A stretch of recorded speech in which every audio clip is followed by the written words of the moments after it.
Hello genius, আজকে আমরা কতগুলো ভগ্নাংশ দেওয়া আছে, কোনটা বড় কোনটা ছোট তার শর্ট ট্রিক শিখব। চলো শুরু করি।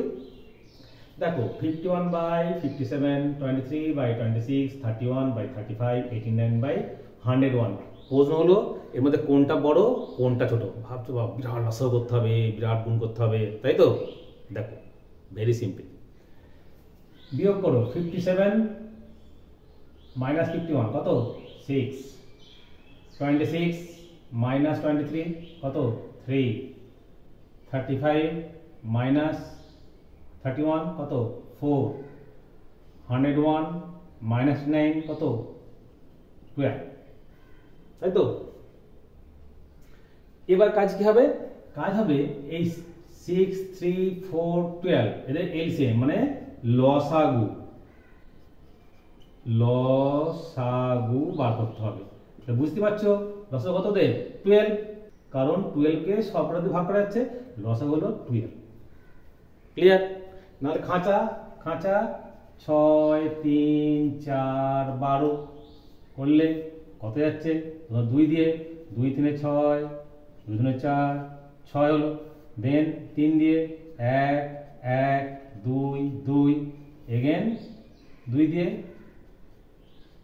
হলো 6, 12। 2 × 3 6, 6 × 2 12 হলো। নেক্সট কাজ কি হবে? ওই যে তোমরা 12 কে 6 দিয়ে ভাগ করব, কত হলো? 2। 2 এর সাথে গুণ করে দাও, কত হলো? 102। দেন এটাও তাই, 12/3 কত হলো? 4, গুণ করে দাও, কত হলো? 92। এগেন 12/4 কত?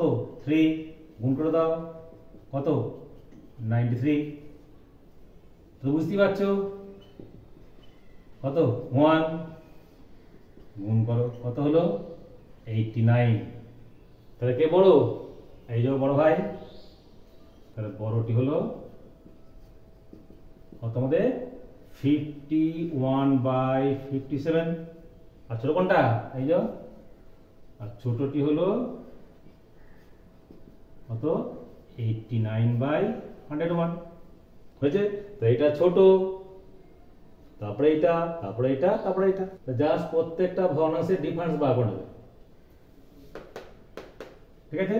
তাদের এলসিএম করবে, করে ডিফারেন্স দিয়ে ভাগ করবে, যে ভাগফলটা হবে তার সঙ্গে লবের গুণ করবে, ব্যাস এটুকু করতে হলেই অঙ্ক সারা। কি ভেরি সিম্পল? তো সিম্পল, কিন্তু বারবার প্র্যাকটিস করতে হবে, নাহলে কিন্তু ভুলে যাবে। Okay, thanks for watching my video.